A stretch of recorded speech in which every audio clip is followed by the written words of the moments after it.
The dinner rush at Marcello's always hit hardest on Thursdays. Wealthy Manhattanites poured through the doors, seeking perfectly al dente pasta and the kind of wine that required a second mortgage. I balanced 3 plates of ossobuco on my left arm, while scanning table numbers, my white blouse already clinging to my back despite the aggressive air conditioning. "Samantha, table 12 needs fresh parmesan," Rita called from the kitchen window, her weathered hands already grating another wedge before I could respond. I nodded, delivering the ossobuco to a couple who barely glanced up from their phones. 6 years of waitressing had taught me to be invisible when needed. Tips were better when you materialized, only to refill wine glasses and vanish before dessert arrived. My phone buzzed in my apron pocket. The babysitter. Again. "I'm really sorry, Sam, but I can't make it tonight. My daughter's running a fever and—" "It's fine, Monica. I hope she feels better." I hung up before she could offer more excuses. This was the 3rd cancellation in 2 weeks. I found Tyler in the back office where I'd left him 2 hours ago. His small frame hunched over construction paper and crayons.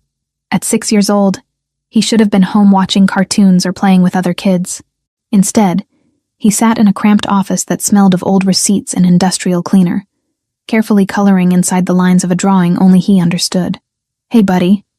I knelt beside him, brushing dark hair from his forehead. He didn't look up, didn't acknowledge my presence. Typical. "You doing okay back here?" Rita appeared in the doorway, drying her hands on her apron. The 60-year-old cook had worked at Marcello's longer than I'd been alive. He's been good as gold. Drew me 3 pictures already. She gestured to papers taped on the wall beside the desk. "You go finish your shift. I'll keep an eye on him." Guilt twisted in my stomach. But what choice did I have? Rent was due in 5 days, and Tyler's occupational therapy cost more than my monthly grocery budget. I squeezed his shoulder gently. He tolerated the touch without flinching, which counted as progress. The VIP section occupied the back corner of Marcello's, separated from the main dining room by frosted glass panels and velvet curtains. 4 tables reserved for customers who dropped hundreds on single bottles of wine. Tonight, 2 tables were occupied. Table 7 held a man in his early 30s, dark hair impeccably styled, wearing a suit that probably cost several $1,000s. His companion was older, silver-haired, with the careful posture of someone who'd spent decades watching his back. They spoke in low tones over untouched plates of veal piccata. Table 9 seated 4 men in business attire, one clearly holding court while the others listened with the kind of attentiveness that suggested he controlled their paychecks. Brandon Wells. I recognized him from previous visits. Loud, demanding, and generous with tips when you laughed at his jokes. More wine for table 9. Marco, the floor manager, handed me a bottle of Barolo and tried to smile. Wells tips well. I pasted on my customer service expression and approached. Wells was mid-story, gesturing dramatically while his 3 companions chuckled on cue. "Gentlemen, your wine." I began pouring, starting with Wells. "Finally. Thought we'd die of thirst back here." Wells didn't look at me, just pushed his glass closer. "What took so long?" "My apologies, sir. We had a slight delay in the kitchen." "Delay?" He snorted. "You know what I pay for meals here? Delays shouldn't exist." I finished pouring in silence, years of practice keeping my expression neutral. Wells launched back into his story, something about acquiring waterfront properties in Brooklyn. His companions nodded along, occasionally interjecting questions that fed his ego. I retreated to check on my other tables, refilling water glasses and clearing appetizer plates. The rain that had threatened all evening finally arrived, drops spattering against the tall windows in irregular rhythms. The cozy atmosphere inside Marcello's intensified warm lighting reflecting off polished wood and white linens. 30 minutes later, Rita appeared at my elbow during a lull. "Tyler wants to show you something." I tried to keep him back there, but you know how he gets when he fixates. My stomach dropped. "Rita, I can't leave the floor right now. Just 2 minutes. He's really proud of this drawing." I glanced around. My tables were settled, meals delivered, wine glasses full. Marco was dealing with a complaint at table 3. 2 minutes wouldn't hurt. Tyler waited in the hallway leading to the kitchen, bouncing slightly on his toes while clutching a piece of construction paper. His blue eyes were bright with rare excitement, and he thrust the drawing toward me the moment I appeared. "You made this for me?" I took the paper, studying the careful lines. A house, 2 stick figures, a yellow sun. "This is beautiful, Ty. Is this us?" He didn't answer verbally, just pointed at the taller figure, then at me, then at himself. I love it so much. I crouched down, meeting him at eye level. Let's put it in my locker so it stays safe, okay? He nodded. That small gesture of agreement flooding me with warmth. Communication, even nonverbal, felt like winning the lottery. We walked toward the kitchen together, Tyler's small hand in mine. He was careful about touching, only accepting it when he initiated, or from people he trusted completely. The list was short. Me, Rita, his therapist on good days. The hallway was narrow, barely wide enough for servers carrying trays to pass each other. Tyler hugged the wall while I led him forward. We were 3 steps from the kitchen entrance, when a server burst through going the opposite direction, tray loaded with dirty dishes from table 9. Tyler startled, jerking backward. His elbow caught the edge of a service cart someone had left against the wall. The cart wobbled. A water pitcher sitting on top tipped, then fell. Glass shattered. Water spread across the tile floor in an expanding pool. Tyler froze, his breathing suddenly rapid and shallow. It's okay, buddy. It was an accident. I stepped between him and the mess, creating a barrier while a busboy rushed over with towels. You're okay. But Tyler wasn't okay. His hands flew to his ears, pressing hard against the sides of his head. His eyes squeezed shut, his small body beginning to rock. Sensory overload. The crash. The unexpected noise. The change in routine. All the therapy in the world couldn't always prevent meltdowns when the world became too much. Hey, I've got you. I knelt in the water, ignoring the cold seeping through my pants, and wrapped my arms around him. I've got you, Tyler. You're safe. He rocked harder, a low keening sound building in his throat. What the hell is going on out here? Brandon Wells stood at the entrance to the VIP section, his face flushed with wine and irritation. His 3 companions hovered behind him, looking uncomfortable. Marco appeared instantly, his practiced smile in place despite the panic in his eyes. My deepest apologies, Mr. Wells. A small accident. We'll have it cleaned up immediately. Wells's gaze fixed on Tyler, who was now humming loudly, hands still clamped over his ears while I tried desperately to calm him. Is that a kid? Wells stepped closer, his voice rising. You're letting children run around during dinner service? Sir, I assure you. Look at him. He's having some kind of episode. Wells gestured dismissively. This is supposed to be a fine dining establishment, not a daycare center. Heat flooded my face. I stood slowly, positioning myself between Wells and my son. He's 6 years old, and he had an accident. We're handling it. Wells' lip curled. Handling it? The kid's screeching like a...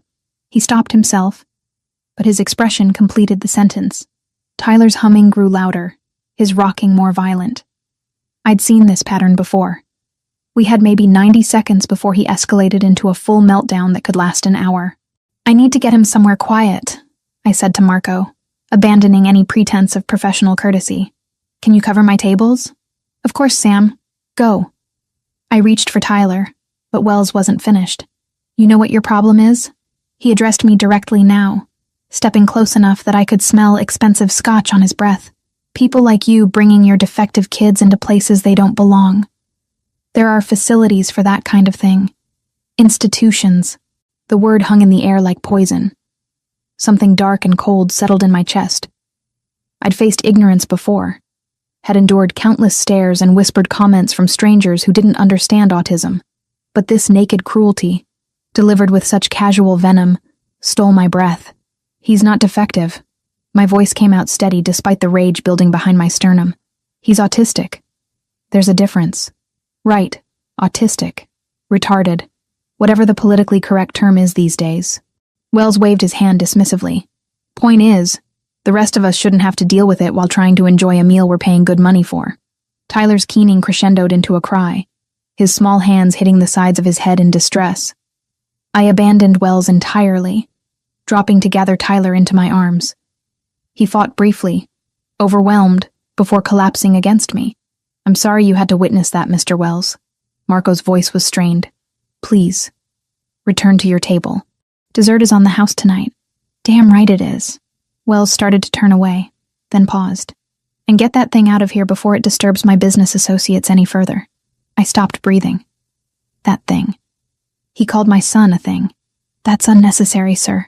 The voice came from behind Wells, quiet, but carrying the kind of authority that made everyone in the hallway go still. The man from table 7 stood there, hands in his pockets, expression calm, but radiating something dangerous beneath the surface. Up close, he was taller than I'd realized, easily over 6 feet, with dark eyes that held Wells in an unwavering stare.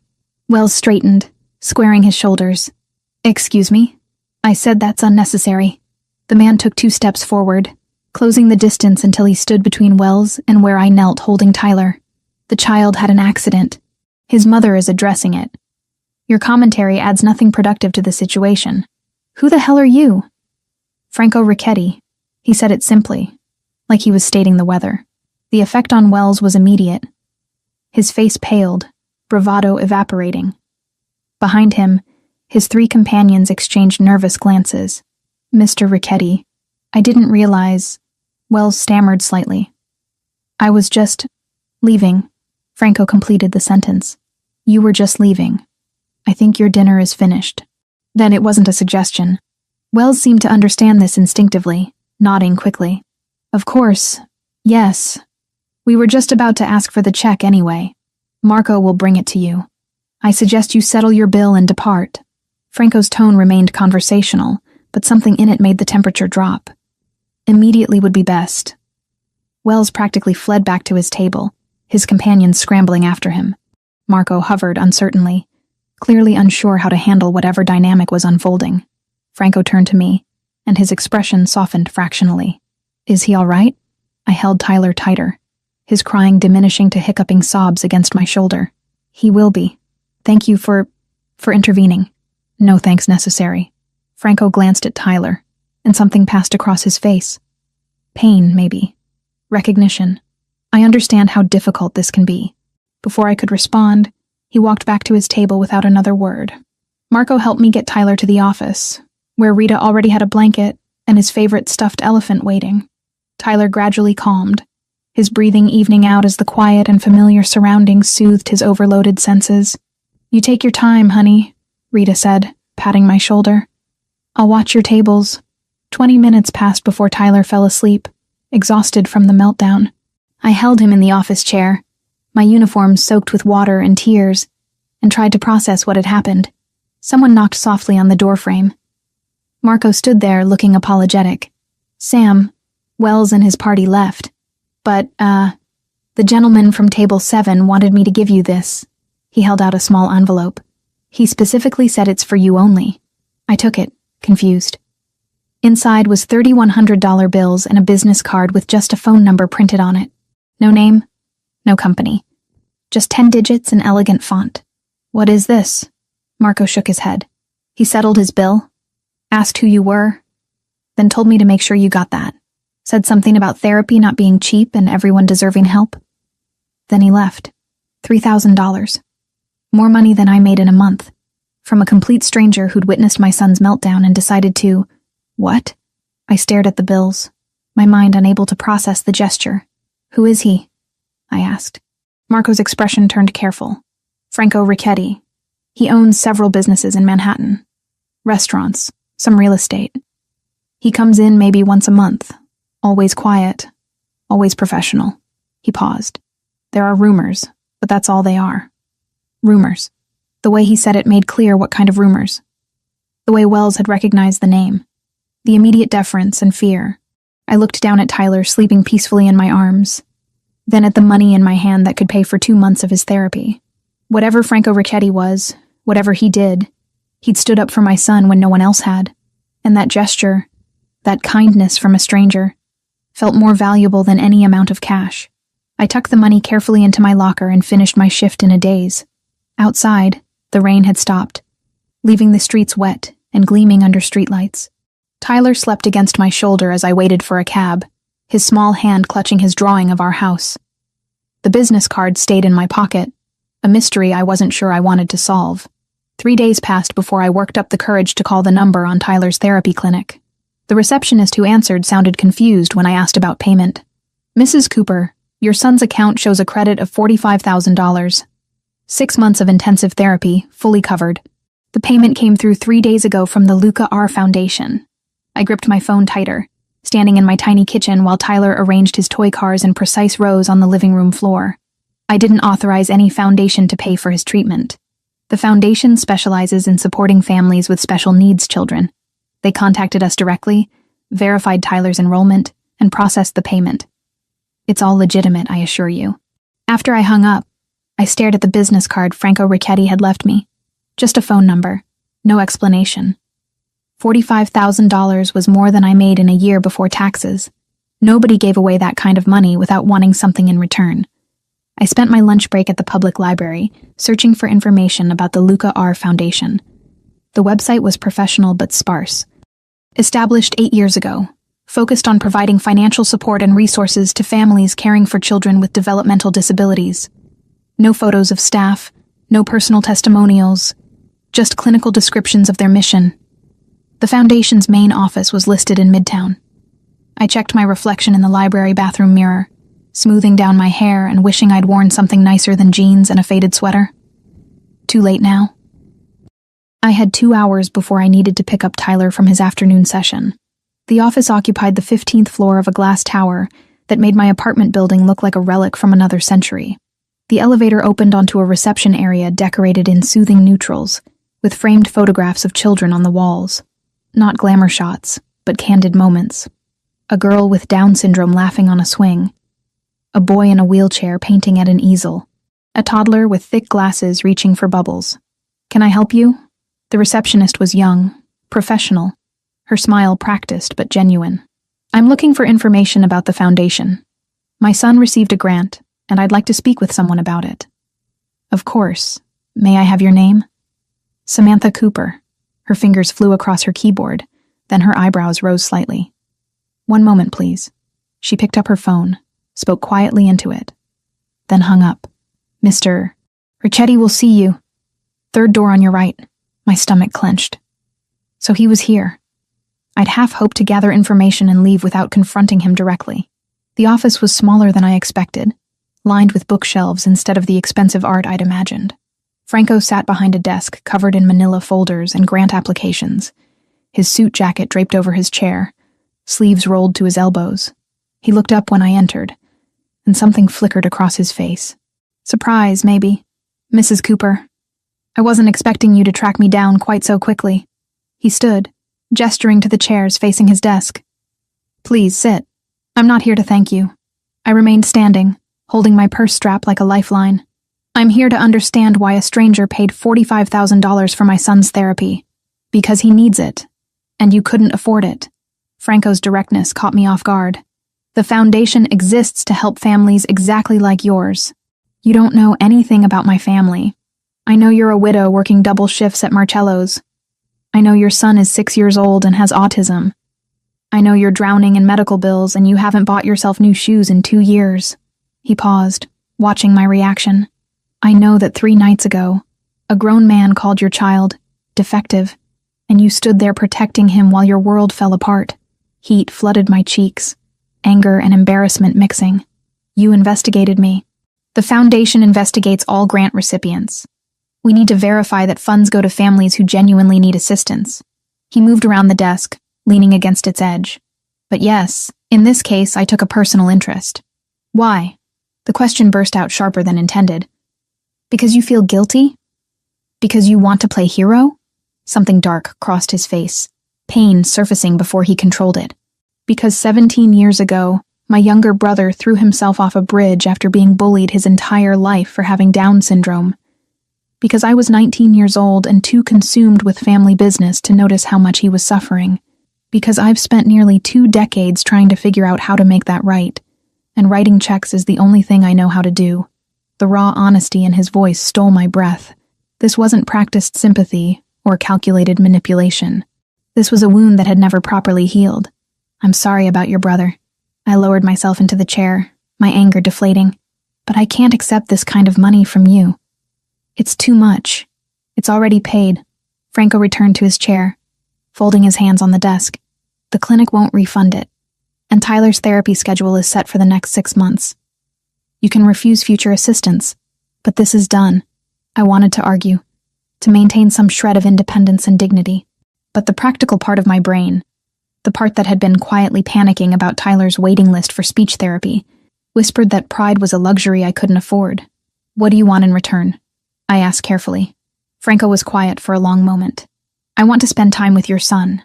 Every maternal instinct I possessed screamed danger. "Absolutely not. Not alone, not unsupervised, with you present in public places for limited periods." He leaned forward, his dark eyes intense. "I've been running this foundation for 8 years, and I've never met a single child we've helped. I sign checks and approve grants, but I don't understand. I don't know what these families actually need beyond money. I don't know how to make the foundation more effective. So hire a consultant, interview parents. Don't use my son as some kind of research project." "You're right." He nodded, surprising me. "That's exactly what it would be initially. But I'm asking anyway, because Tyler reminded me of Luca in that hallway. The way he covered his ears, the way he rocked. Luca did the same thing when he was overwhelmed." His voice dropped. "I couldn't help Luca. Maybe I can learn to help other children like him. Maybe spending time with Tyler will teach me something that all the research papers and grant applications can't." I studied him, trying to reconcile this vulnerable confession with the man who'd made Brandon Wells flee with just his name. One meeting. Public place. I can end it at any time if Tyler shows any distress. Relief washed over Franco's features. "Thank you. And if this is some kind of elaborate scheme, if you're using my son for anything other than what you've said, I'll find a way to make you regret it." A ghost of a smile touched his lips. "I don't doubt that for a second." We arranged to meet at Central Park the following Saturday afternoon. Franco insisted on 2 o'clock, claiming the lighting and foot traffic were optimal for children who might feel overwhelmed by crowds. The specificity of his knowledge surprised me. Saturday arrived gray and cool.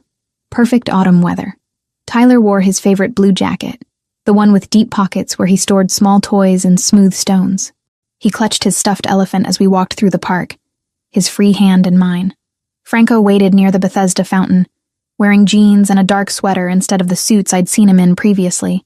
Somehow, the casual clothes made him seem more dangerous, not less. Without the corporate armor, I could see the lean muscle of his shoulders, the careful way he held himself, like someone always ready for trouble. "Tyler, this is Franco. He's a friend."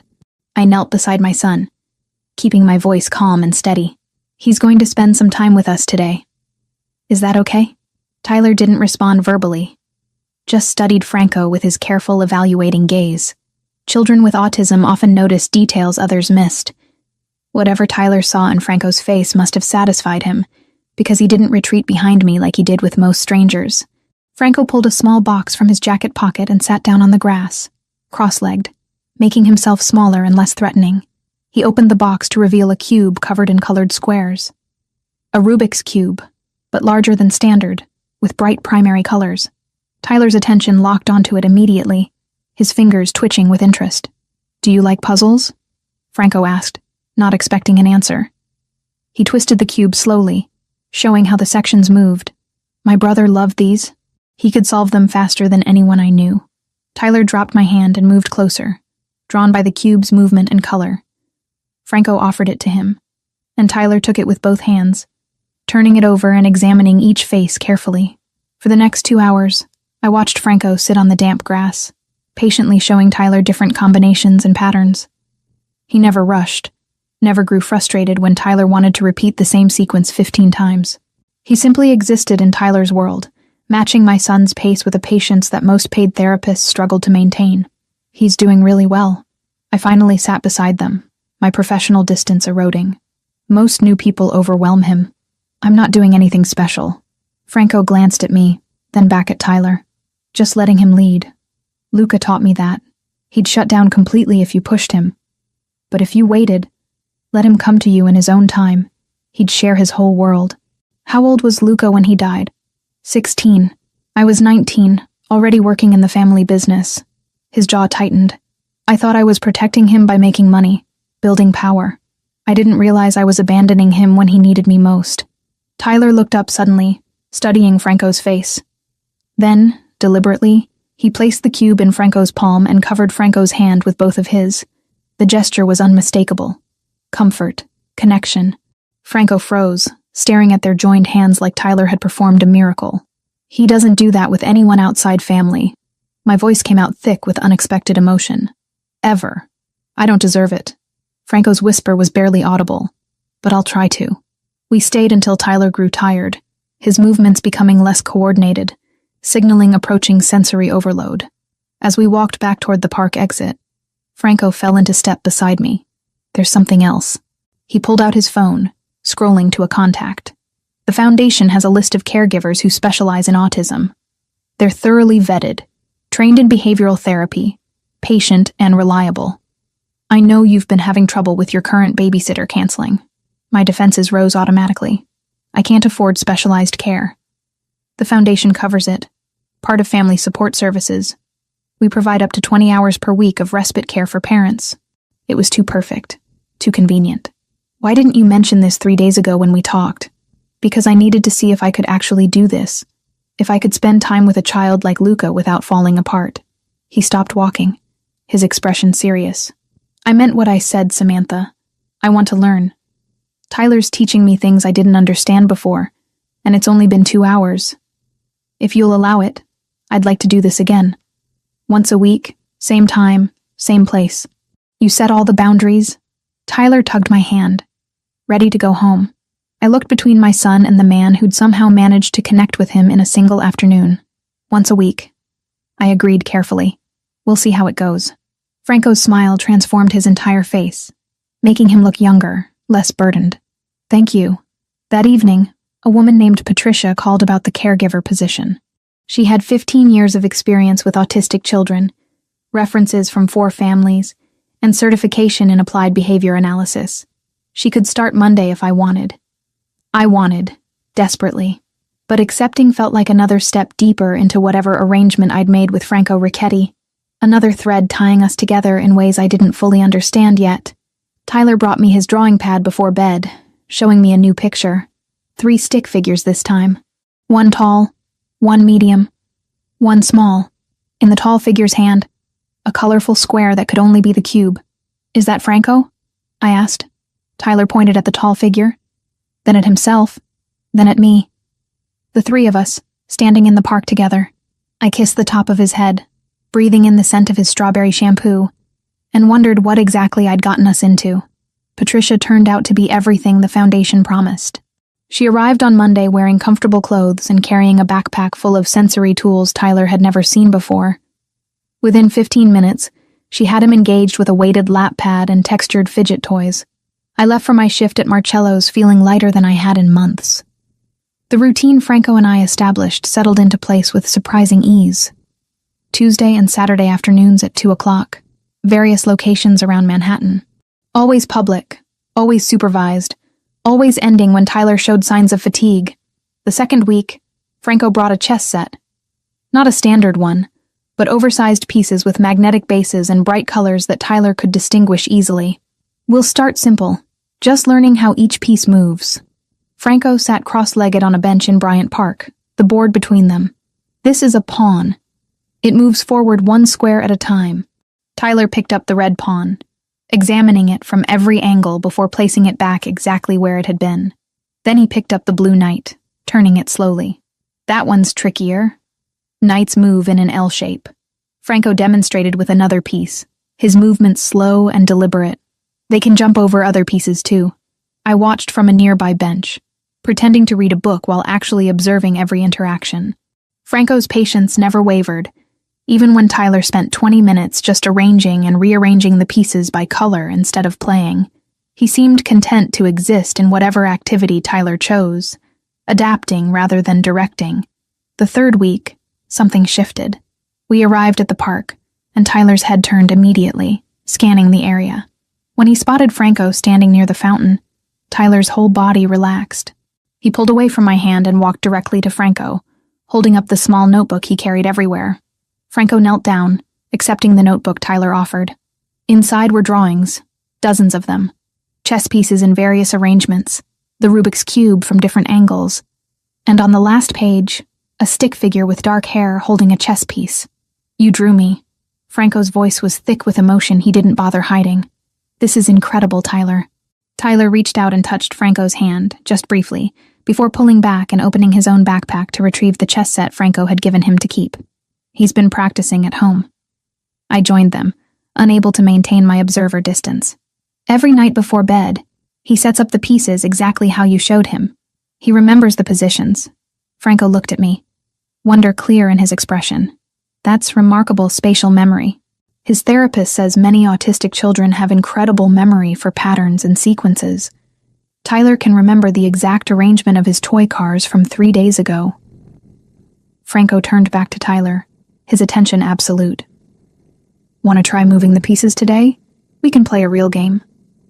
They played for an hour, Franco gently guiding but never forcing.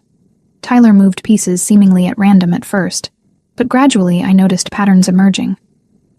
He was testing, learning the boundaries of what each piece could do. My night shifts continued at Marcello's, the familiarity of the work comforting after days spent navigating the strange new dynamic with Franco.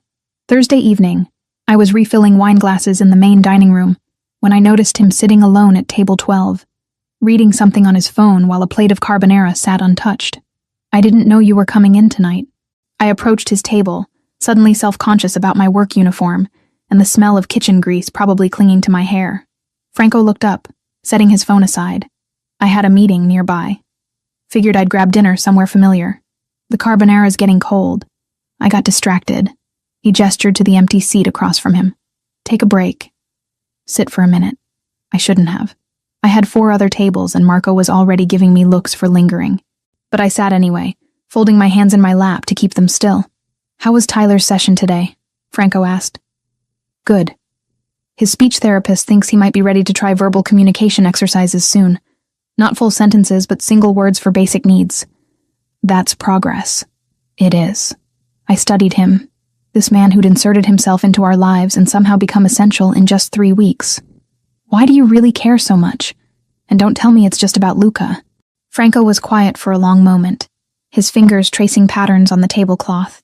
When Luca died, I promised myself I'd never ignore someone vulnerable again. But I broke that promise every day for 17 years. I built businesses, made money, accumulated power, and I never once got down on the floor with a child who needed help. I just wrote checks and convinced myself that was equivalent to caring. It's not nothing. Those checks help families survive, but they don't require me to feel anything. They don't require me to risk caring about someone and failing them again. He met my eyes, his dark gaze intense. Tyler makes me feel things I've avoided for nearly 2 decades. It's uncomfortable and terrifying, but it's also the first time in years I've felt like a decent human being. The honesty in his words hit me square in the chest. I wanted to respond, to tell him I understood that feeling of being terrified by your own emotions. But Marco caught my eye from across the room, tapping his watch meaningfully. I need to get back to work. I stood, smoothing down my apron. But Franco, you are a decent human being. You just forgot for a while. His smile was small but genuine. I'll try to remember that. Saturday's meeting location was the Museum of Natural History. Franco had arranged for us to visit during a special sensory-friendly hour when lights were dimmed and crowd sizes limited. Tyler moved through the dinosaur exhibits with unusual ease, his fascination with the massive skeletons overriding his usual anxiety about new environments. Look at the size of those teeth. Franco pointed to the T-Rex's jaw. Imagine trying to brush those every night. It was such an absurd comment that I laughed out loud, the sound echoing in the vast hall.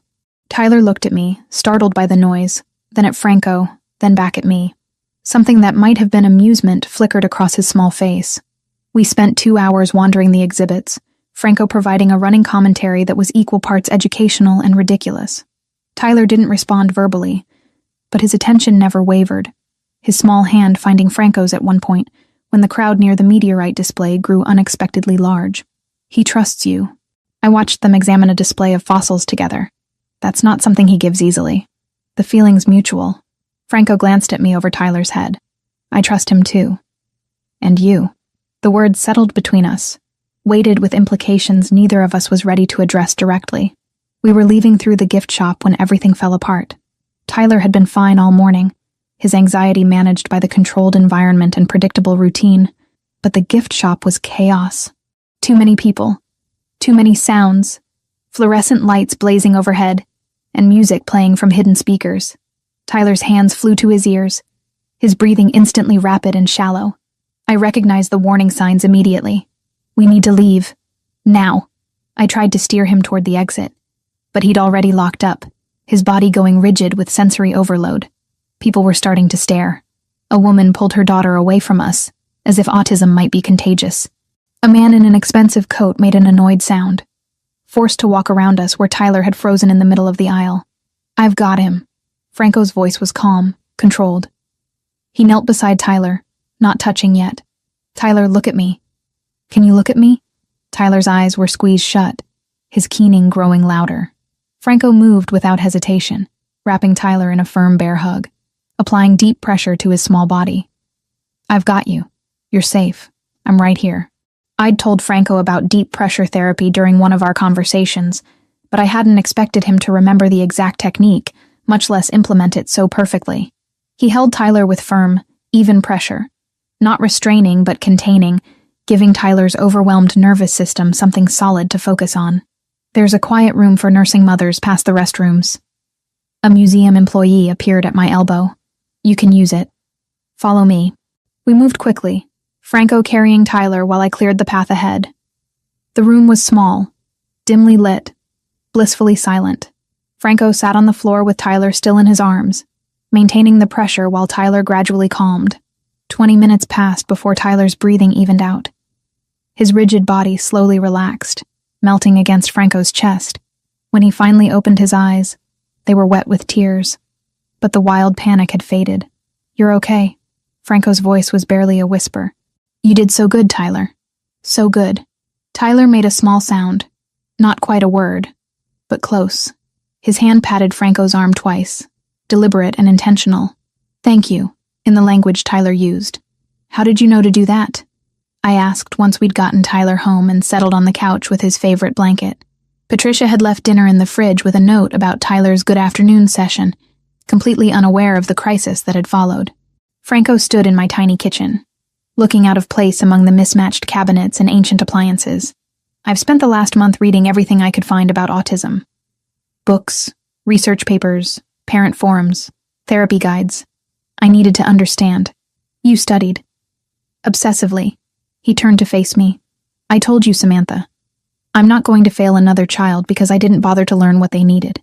The intensity of his commitment should have intimidated me. Instead, it kindled something warm and dangerous in my chest. I stepped closer, drawn by a force I couldn't name. "You're not what I expected."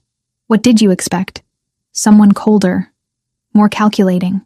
Not someone who spends his free time memorizing sensory integration techniques." Franco's dark eyes held mine. "People aren't just one thing. I can be both."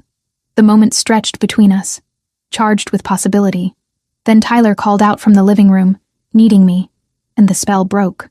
Franco left shortly after, but the warmth of his presence lingered in my small apartment like smoke.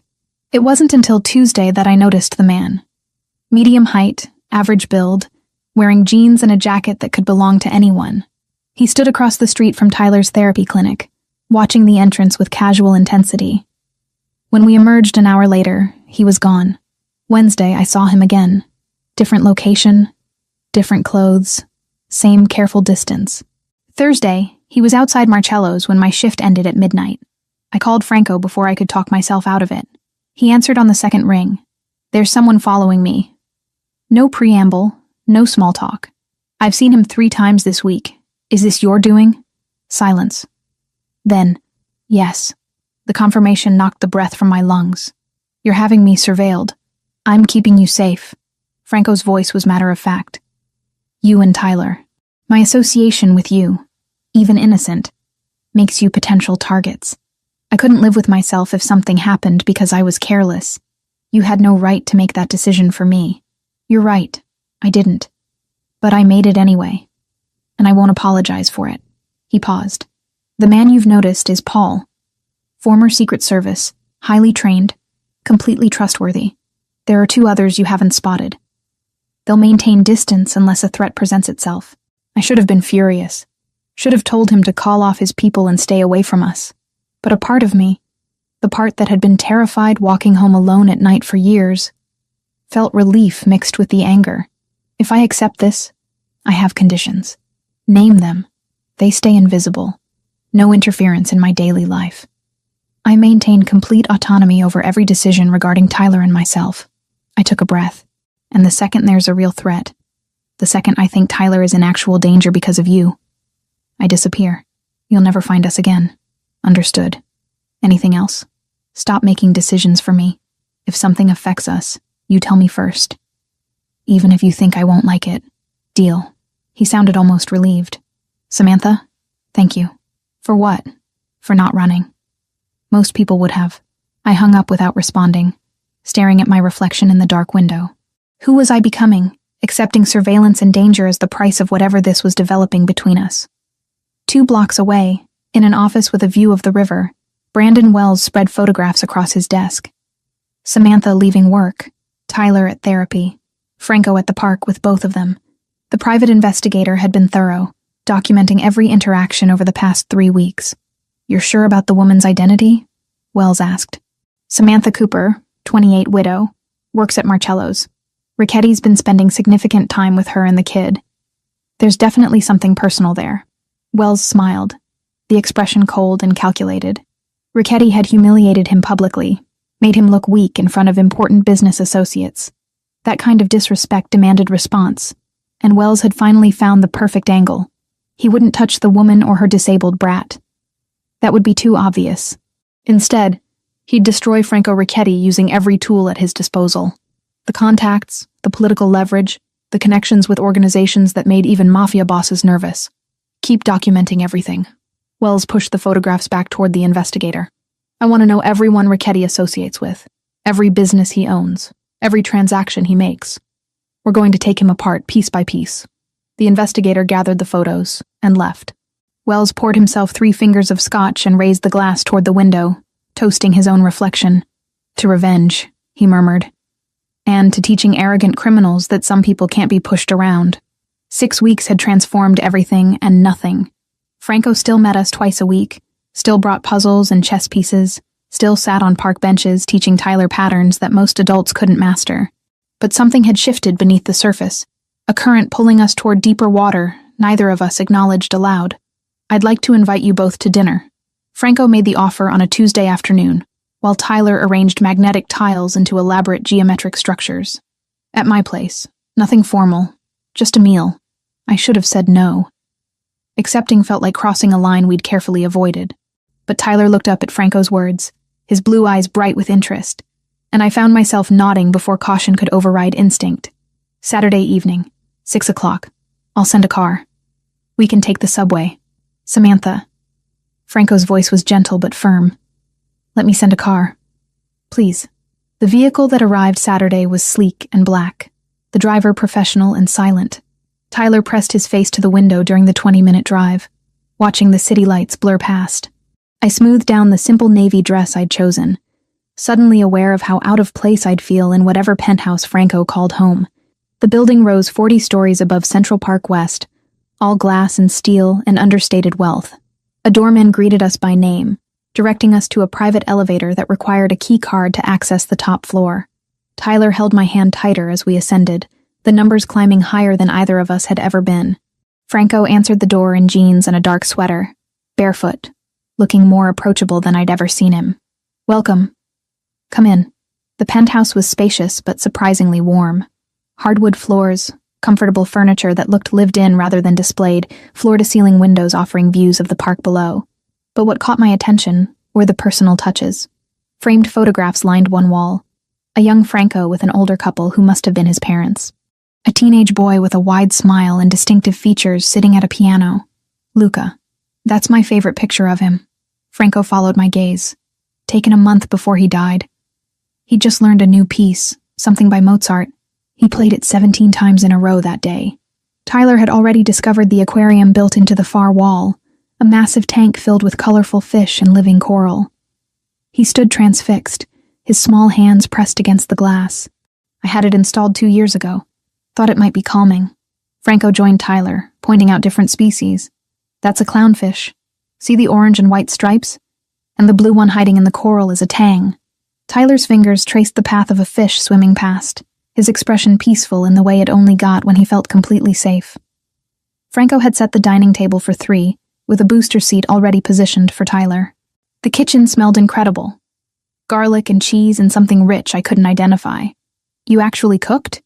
I watched him move through the kitchen with practiced ease, draining pasta and adjusting heat on the stove. Cacio e pepe, my mother's recipe. She insisted I learn before I left home. Said no son of hers would starve because he couldn't boil water. He plated the pasta with careful precision. I haven't made it in years. Forgot how much I missed it. The meal was simple and perfect. Tyler ate more than usual, the familiar environment, and Franco's presence easing his typical mealtime anxiety. We talked about small things. Tyler's progress in therapy. A new book about pattern recognition Franco had ordered. The upcoming renovation of the park's playground. After dinner, Tyler explored the guest room Franco had prepared, complete with soft lighting and a weighted blanket. Within 30 minutes, he'd fallen asleep on the bed, his stuffed elephant tucked under one arm. He's out. I returned to find Franco on the terrace, 2 glasses of red wine already poured. This happens when he feels secure somewhere. His body finally lets him rest. Good. He should feel safe here. Franco handed me a glass, gesturing to the lounge chairs positioned to face the park. You both should. The October air was cool, but not cold, the city sprawling below us in a carpet of lights. I sipped the wine, letting the silence stretch comfortably between us. Can I ask you something? I finally spoke, my voice quiet. What happened to your family after Luca died? You mentioned your brother, but never anyone else. Franco stared into his wine, the amber liquid catching the light from inside. My mother never recovered. She blamed herself. Spent 2 years in a depression so deep she barely left her room. When she finally did leave, it was in a casket. Heart attack, the doctor said. But I think she just gave up. Decided living without Luca wasn't worth the effort. The rawness in his voice made my chest ache. And your father? Threw himself into the family business with a violence he'd never shown before. Every negotiation became a war. Every competitor an enemy to be destroyed. He used grief as fuel, turned it into something cold and brutal. Franco's jaw tightened. I was 21, suddenly responsible for operations I barely understood. Trying to channel the same rage my father had because it was easier than feeling the loss. I became exactly like him. Ruthless. Efficient. Empty. You're not empty now. No. But I was for a very long time. He turned to look at me, his dark eyes holding mine. Tyler reminded me what it feels like to care about something beyond power and money. You both did. The intensity of his gaze made my pulse quicken. I looked away, focusing on the park below. I understand using work to avoid feeling things. After Anthony died, I threw myself into providing for Tyler. Every shift, every extra hour, it was easier than sitting still long enough to process what I'd lost. How did it happen, if you don't mind me asking? Construction accident. Scaffolding collapse on a high-rise in Queens. He was 40 feet up when the supports failed. The words came easier now. 6 years of distance softening the sharp edges. I was 8 months pregnant. Felt the contraction start while the hospital chaplain was still explaining that Anthony didn't survive the fall. Tyler came 7 weeks early, barely 4 pounds, spent his first month in the NICU. Franco reached across the space between our chairs, his hand finding mine. The contact was warm, solid, grounding. The autism diagnosis came when he was 2. I'd suspected before then, but having it confirmed felt like another loss somehow. Not of Tyler, but of the future I'd imagined.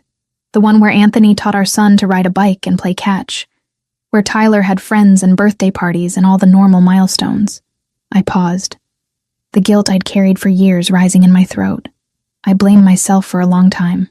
Thought maybe the stress of losing Anthony while pregnant had damaged something.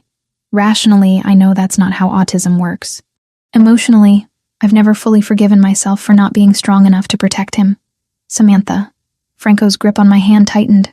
You're one of the strongest people I've ever met. Tyler's lucky to have you as his mother. Some days I'm not sure he'd agree. Some days I feel like I'm failing him constantly. You're not. Trust me on that. He stood, pulling me gently to my feet until we were standing close together, the city lights casting shadows across his face. You're giving him exactly what he needs. Love. Patience. Acceptance. That's more than most children ever receive. The air between us changed, charged with something we'd both been avoiding. Franco's hand rose slowly. his fingers brushing my cheek with a tenderness that made my breath catch. His other hand found my waist, drawing me closer until barely any space remained. I should kiss you right now. His voice was rough, barely above a whisper. I've wanted to for weeks. Then why don't you? The words escaped before I could stop them. Because when I do, I need you to be absolutely certain it's what you want. Not gratitude for helping Tyler. Not obligation because I've paid for things. Just you, choosing me. Because you want this as much as I do. His hands framed my face, thumbs tracing my cheekbones, while his eyes searched mine for answers to questions he hadn't asked aloud. I could feel his breath, smell the wine and something else uniquely him, every nerve in my body screaming to close the final distance. Instead, he stepped back, releasing me with visible effort. Ask me again when you're sure. When there's no doubt in your mind. The loss of his warmth left me unsteady. I wanted to argue, to tell him I was sure right now, but part of me recognized the wisdom in his restraint. Whatever this was between us, it deserved to be built on certainty rather than moment's impulse. I left him on the terrace and checked on Tyler, who slept peacefully in the guest room. When I returned, Franco stood at the windows with his phone pressed to his ear, his posture rigid with tension. When did this start? He listened intently, his free hand curling into a fist. Anonymous tips. Of course. How detailed are we talking? More listening. No. Don't try to handle this alone. I'll have Joseph contact you first thing tomorrow. We need a full legal team assembled by Monday. He ended the call and stood motionless for several seconds before acknowledging my presence. What's wrong? That was my attorney, Lauren Mitchell. The FBI has initiated a formal investigation into my business operations. Money laundering, tax evasion, racketeering. Based on anonymous tips that included internal financial records someone shouldn't have access to. The implications settled over me like ice water. Someone's setting you up. Someone's declaring war. Franco's voice was calm, but anger simmered beneath the surface. And they were smart about it. The discrepancies they've planted are subtle, believable.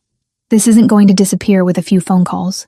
I thought about the surveillance, the careful distance Franco maintained from anything illegal around me and Tyler, the way he'd built walls between his legitimate businesses and whatever else he did. Someone had studied him carefully, found the exact pressure point to exploit. What happens now? Now I fight. Legally, through channels the right way. He turned to face me, exhaustion evident in the lines around his eyes. But this is exactly what I was afraid of. My world touching yours, bringing danger you didn't ask for. We are not in danger from an FBI investigation. You're not. But you're associated with me, and that association will be scrutinized. Your finances, your background, everywhere you go, everyone you talk to. They'll turn your life inside out looking for leverage. He moved closer, his expression serious. I can end this right now. Stop seeing you and Tyler. Remove myself from your lives completely. You be clear of whatever's coming. The offer should have tempted me. Should have been the escape I needed from complications I'd never wanted. Instead, it felt like losing something I'd only just begun to recognize as essential. Is that what you want? No. But what I want doesn't matter if it puts you and Tyler at risk. I closed the distance between us, reaching up to touch his face the way he'd touched mine minutes earlier. Then let me decide what risks I'm willing to take. You don't get to make that choice for me. His eyes searched mine, looking for certainty he demanded I have. This could get ugly, Samantha. Really ugly. I've survived ugly before. I'm still standing. I let my hand drop. But I need you to promise me something. You fight this the right way, like you said. No shortcuts, no violence, no reverting to whoever you used to be. Because that's the man I won't accept around my son. Franco nodded slowly. I promise. No matter what happens, I won't become that person again. It felt like sealing an agreement neither of us fully understood yet, but one that would define everything that came after. 2 weeks after the FBI investigation began, Franco's world started crumbling in slow motion. I didn't know this at the time. He'd become expert at compartmentalizing, showing up for our scheduled meetings with Tyler as if nothing had changed. Tuesday afternoons at the park, Saturday mornings at various museums. Always patient, always present, never letting the weight he carried show. I should have noticed the tension in his shoulders, the way he checked his phone more frequently, the dark circles under his eyes that no amount of sleep could erase.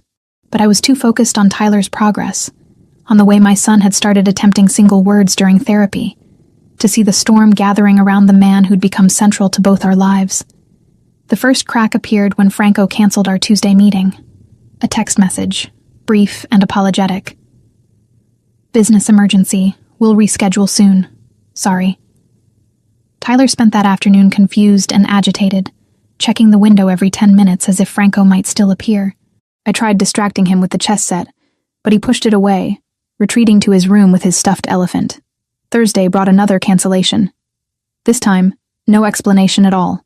Just, "Can't make Saturday. Talk soon." Something was wrong. Franco had never missed a meeting without detailed explanation, had never been dismissive or vague.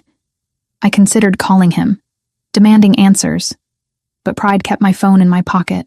If he wanted distance, I'd give it to him. Friday evening, I worked the dinner shift at Marcello's. The restaurant was packed, every table full, the kitchen running behind on orders. I was refilling water glasses at table 8 when I heard his name from the bar television. Federal investigation into alleged organized crime figure Franco Ricchetti has expanded to include multiple business holdings across Manhattan. Sources close to the investigation suggest evidence of systematic money laundering through legitimate real estate ventures and restaurant chains. My hand froze, water pitcher suspended in midair. The screen showed Franco's photo, a professional headshot that made him look cold and dangerous. Nothing like the man who sat on park benches teaching chess to autistic children. The investigation, initiated by anonymous tips containing detailed financial records, has already resulted in the freezing of several accounts and the suspension of business operations pending federal audit. The reporter continued, but I couldn't process the words over the rushing sound in my ears. Franco had known this was coming. Had known for 2 weeks while pretending everything was fine, while showing up to play with Tyler as if his entire life wasn't being dismantled by federal investigators. He'd lied to me. Not directly, but through omission, which felt worse somehow. I finished my shift on autopilot, serving meals and clearing plates while my mind spun through implications. The investigation, the money he'd spent on Tyler's therapy, the foundation, the surveillance he'd placed on us. How much of it was connected to whatever illegal activities he'd built his empire on? Rita found me in the walk-in freezer an hour before closing, supposedly checking inventory, but really just standing in the cold trying to numb the hurt spreading through my chest. You saw the news. It wasn't a question. Rita always knew everything. He didn't tell me. Knew for weeks and didn't say a word. Maybe he was trying to protect you. Keep you separate from the mess. I don't need protection. I need honesty. I slammed a clipboard onto the shelf harder than necessary. I told him that was my condition for accepting any of this, and he agreed. Then maybe you should tell him how you feel instead of hiding in a freezer. Rita was right. But confronting Franco required courage I wasn't sure I possessed. What if he pushed me away completely? What if this investigation meant he couldn't be part of Tyler's life anymore? My son had finally connected with someone, had started showing affection and trust to another human being, and losing that might set his progress back months. But living with deception wasn't an option either. I'd built my life on being Tyler's advocate, on demanding transparency from doctors and therapists and school administrators. I couldn't accept less from Franco just because the stakes felt higher.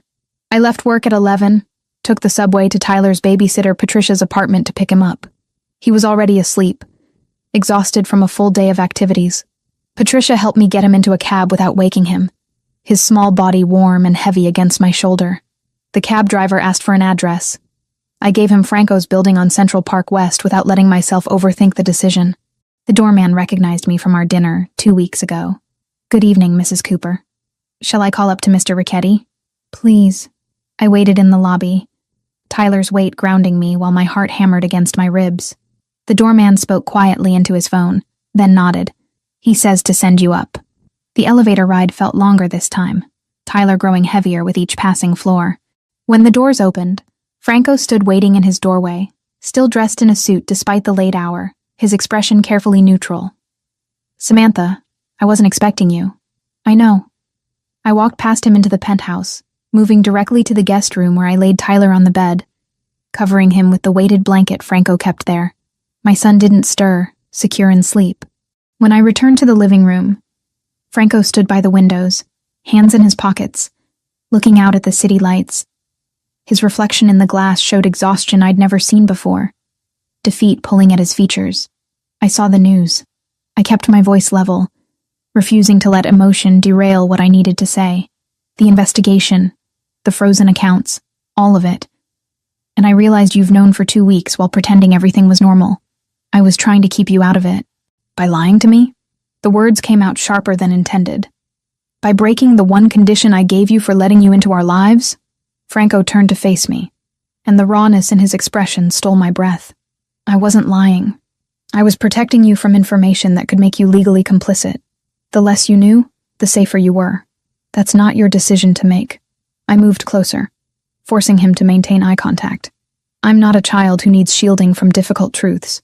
I'm a grown woman who survived widowhood, poverty, and raising a disabled child alone. I can handle reality, Franco. What I can't handle is being treated like I'm too fragile for honesty. You're right. He ran a hand through his hair, disheveling the perfect styling. I was wrong to keep this from you. He stopped, jaw clenching. I was terrified of losing you and Tyler. Terrified that if you knew how bad this was, you'd disappear before I could fix it. How bad is it? Franco walked to the bar, poured himself 2 fingers of whiskey, drained half the glass before answering. Multiple federal agencies are investigating every business I own. They've frozen 12 accounts totaling $8 million. 3 of my legitimate restaurants have been shut down pending audit. Someone planted evidence of money laundering in my financial records, subtle discrepancies that look real to forensic accountants. Who did this? I have suspicions, but no proof. Brandon Wells has the connections and the motivation. He's friends with politicians who can pressure federal agencies, has business ties to organizations that could provide the kind of detailed intelligence needed to set this up. Franco finished his drink, set the glass down with deliberate control. He's destroying me systematically, legally in ways I can't fight with the methods I used to rely on. What methods? The question hung between us, loaded with implications we both understood. Franco's dark eyes held mine, and I saw the internal war playing across his features. Truth or comfortable fiction? Safety or honesty? Violence, intimidation, making problems disappear permanently. His voice was flat, factual. That's who I was for most of my adult life. Someone who solved conflicts by being more dangerous than anyone who challenged me. I should have been shocked, horrified. But I'd known, somewhere deep down, exactly who Franco Ricchetti was before he'd decided to change. The fact that he was admitting it now, trusting me with the darkest parts of himself, mattered more than the confession itself. And now I'm trying to be someone different. Someone who deserves to be around your son. Someone who fights battles through lawyers and legal channels, even when every instinct screams to handle this the old way. He moved closer, stopping just outside my personal space. But I'm failing, Samantha. My organization is fracturing. People who respected me think I'm weak now. The investigation is costing me allies, money, reputation. And I can't make it stop without becoming the person I swore I wouldn't be anymore. The vulnerability in his admission cracked something open in my chest. This wasn't the controlled, confident man who'd stood up to Brandon Wells in a restaurant hallway. This was someone barely holding together, caught between the person he'd been and the person he wanted to become. I'm going to stay. The words came out steady, certain, but only if you promise me complete honesty from this point forward. Every development in this investigation, every threat, every decision that affects us. You don't get to decide what I can handle anymore. That's my choice, not yours. Relief flooded Franco's face so intensely it was almost painful to witness. I promise. No more secrets. No more protection through ignorance. You'll know everything. Good. I started to turn away, then stopped. And Franco, I'm staying not because I think you're perfect or redeemed or any of that romantic nonsense. I'm staying because Tyler has made more progress with you in 2 months than he made in the previous year, because you've shown him patience and acceptance that most people can't manage. Whatever you were before doesn't matter as much as who you're trying to be now. He closed the distance between us, his hand cupping my face with the same gentle reverence he'd shown at dinner 2 weeks ago. What if trying isn't sufficient? What if I lose everything? Then you'll rebuild. People do it every day. I let myself lean into his touch briefly before stepping back. But you have to fight this the right way, Franco. No shortcuts, no violence, no matter how tempting. Because the second you go back to being that person, I'm gone. I understand. A knock on the door interrupted whatever else might have been said. Franco tensed immediately, his entire demeanor shifting to something harder, more alert. He checked the security screen beside the door, then relaxed fractionally. It's Joseph, my consigliere. The man who entered was silver-haired, late 50s, with the kind of presence that suggested he'd seen and survived things most people couldn't imagine. His eyes swept the room, cataloging my presence with professional assessment before focusing on Franco. We need to talk. Now. Joseph's voice carried urgency that made my stomach clench. The situation has escalated. Samantha should hear this. Franco gestured for me to stay. No more secrets, remember? Joseph's eyebrows rose, but he nodded. Wells leaked information to 3 major news networks. By tomorrow morning, your name will be connected to every unsolved organized crime case in the past decade. True or not, the coverage will be devastating. Let him.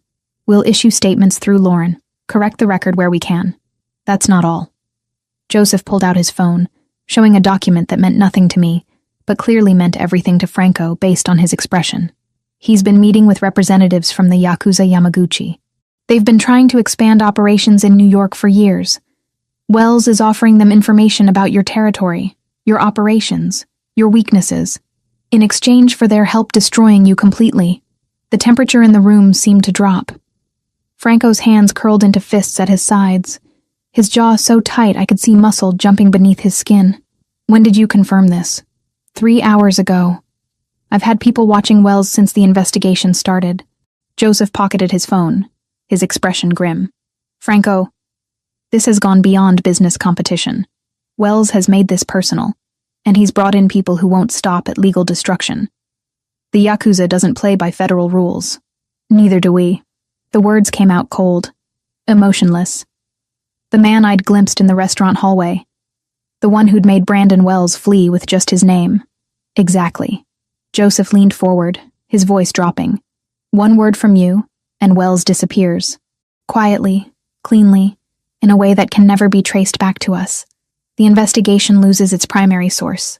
The Yakuza loses their inside connection. Everything stops.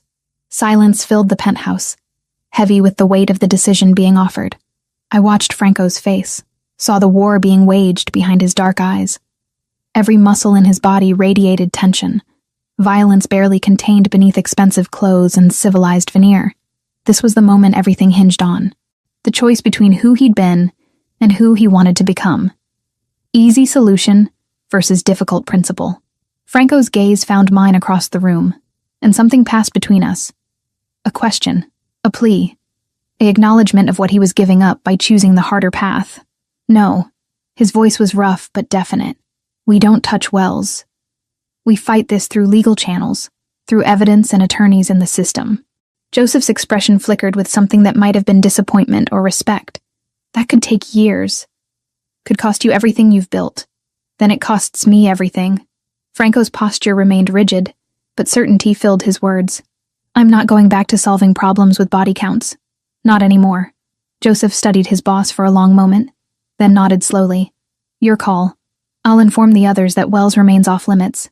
After Joseph left, Franco stood motionless at the windows, staring out at the city that was slowly turning against him. I moved to stand beside him, our reflections side by side in the glass. That was the hardest thing I've ever done. His voice was barely a whisper. Every instinct I have screamed to take Joseph's offer, but you didn't. That's what matters. Is it? What if choosing principle over pragmatism destroys everything? I reached for his hand, lacing our fingers together. Then we figure out what comes next. Together. The crisis exploded on a Wednesday morning in a warehouse Franco hadn't used for legitimate meetings in over 3 years. He'd called the gathering himself, knowing what it meant to summon his captains to this particular location. It was the kind of place where decisions were made in the old days, back when disagreements ended with bodies in the Hudson. 5 men sat around the steel table, representing the core of his organization. Joseph stood at Franco's right shoulder, arms crossed, expression unreadable. The tension in the room was thick as smoke. Everyone understanding this meeting would determine whether the empire Franco had built would survive or fracture. You all know why we're here. Franco remained standing, refusing to sit. In the hierarchy they'd built together, sitting suggested equality. Standing reminded them who held final authority. The investigation is escalating. Wells has connections we underestimated. The Yakuza Yamaguchi is circling, looking for weakness. Some of you have expressed concerns about how I'm handling this. Roberto Vitale spoke first, his thick accent more pronounced when angry. Concerns? Franco, we're bleeding money while you play lawyer. 3 properties seized, 12 accounts frozen, suppliers refusing to work with us because the feds are watching. This isn't concern. It's survival. What would you have me do differently? Franco's voice remained level, but Joseph shifted slightly, recognizing the dangerous calm. What you've always done. Another captain, Fernando Ferraro, leaned forward. We know who's behind this. Wells gave the feds everything they have. He's coordinating with the Yakuza. One call from you, he disappears. Investigation loses its primary source. Everything falls apart. And brings twice the heat down on us. Joseph finally spoke, his tone clipped. You think federal agents won't notice their star witness vanishing? They'll tear this organization apart looking for evidence. Let them look, Roberto shot back. They've been looking for 20 years and haven't found anything that sticks. We know how to handle investigations. What we don't know how to handle is a boss who's forgotten how this world works. The accusation hung in the air, and Franco felt every pair of eyes on him, measuring his response. This was the moment. The choice between the man he'd been and the man he was trying to become. I haven't forgotten anything. Franco's hands pressed flat against the table, his body language deliberately controlled. I remember exactly how this world works. I also remember what it costs. Bodies pile up, heat increases. Eventually someone flips or gets caught, and the whole structure collapses. That's the pattern, repeated across every organization that thought violence solved problems. Violence built this organization, Fernando pointed out, and violence will destroy it if we're not careful. Franco straightened. I'm proposing a different approach. We fight Wells through legal channels, expose his connections to the Yakuza, flip the narrative back on him, make him the criminal, not us. That takes years. A younger captain named Diego spoke up. We don't have years. People are already jumping ship. Our protection rackets are falling apart because the cops smell blood in the water. Our distribution networks are compromised because suppliers don't trust us anymore. Then we rebuild differently. Franco's jaw tightened. We transition out of the illegal operations completely. Focus on the legitimate businesses. Go clean enough that investigations can't touch us. The silence that followed was deafening. Then Roberto laughed, a bitter sound without humor. You're serious? You actually think we can just walk away from decades of work and become legitimate businessmen? I think the alternative is prison or death, and I'd prefer neither. The alternative is doing what we've always done. Roberto stood, his chair scraping loudly against concrete. Which is why I'm asking directly. Are you refusing to authorize action against Wells? Franco met his eyes without flinching. I am. Because of her. It wasn't a question. The waitress and her kid. They've gotten into your head. Made you soft. Joseph moved before Franco could respond, stepping between them. Watch yourself, Roberto. Why? It's true and everyone here knows it. Roberto gestured around the table. 6 weeks ago, Franco would have handled Wells without a second thought. Now he's spending afternoons in parks teaching some special needs kid how to play chess while our world burns down around us. Franco's control slipped fractionally, his voice dropping to something dangerous. Careful. Or what? You'll prove me wrong by doing something decisive? Roberto's face flushed with frustration. We followed you because you were strong. Because you made hard calls without hesitation. Now you hesitate about everything, and it's killing us. 2 other captains nodded agreement. And Franco registered the split happening in real time. The organization was fracturing along the fault line of loyalty versus pragmatism. I'm changing how we operate, Franco said slowly, forcing his temper under control. Not because I'm weak, but because the world has changed. The old methods don't work anymore. Too much surveillance, too much cooperation between agencies, too many ways to get caught. We adapt or we die. We're dying anyway, Fernando added. Just slower, while you figure out how to be some kind of reformed criminal. Then leave. The words came out cold, final. Anyone who can't follow this direction, walk away now. No hard feelings, no consequences. Take whatever legitimate ventures you've built under this organization. and go. The offer shocked them. In their world, leaving wasn't usually an option that ended well. "You're serious," Diego said quietly. "Completely. I'd rather lose half this organization than compromise the path I've chosen." Franco's gaze moved from face to face. "But if you stay, you follow my lead. No freelancing, no going around me to handle wells yourself, no reverting to old methods. Clear?" Roberto stood for a long moment, calculation running behind his eyes. Then he shook his head. "I can't do this, Franco. I can't watch everything we built crumble because you grew a conscience. I'm out." He walked toward the exit, and Franco felt something crack in his chest. Roberto had been with him since the beginning, had helped build this empire from nothing. Watching him leave felt like losing a limb. Fernando hesitated, then followed. 2 of the 5 captains, gone in seconds. The 3 remaining exchanged glances. Diego spoke first. "I'll stay. Don't agree with all of it, but I trust your judgment more than I trust anyone else's." The other 2 nodded similar agreements, but the doubt in their expressions was clear. Franco had bought their loyalty for now, but it was conditional, fragile. After the meeting ended, Joseph waited until they were alone before speaking. "You just lost 40% of your operational capacity. I know. Roberto and Fernando control the entire West Side distribution. They'll probably take their crews with them, which means you're down closer to 50%. I know that too." Franco pulled out his phone, staring at a text from Samantha, asking if he could make Saturday's meeting with Tyler. "But I made the right call." "Did you?" Joseph's question wasn't challenging, just genuine curiosity. "Because from where I'm standing, you chose principle over survival. That's noble, but nobility doesn't pay bills or keep the feds off our backs. What would you have me do? Kill Wells and prove every accusation against me true? Become the monster they think I am, so Tyler can grow up knowing his friend is a murderer?" Joseph was quiet for a moment. "I've known you since you were 20 years old, Franco. I watched you take over from your father. Watched you build this into something bigger than anyone imagined. And in all those years, I've never seen you care about being someone's friend. Not really. Maybe that's the problem. Maybe I should have cared sooner. Maybe." Joseph moved toward the door. "But caring now might cost you everything, including the ability to protect that woman and her son if things get worse." The words landed like physical blows.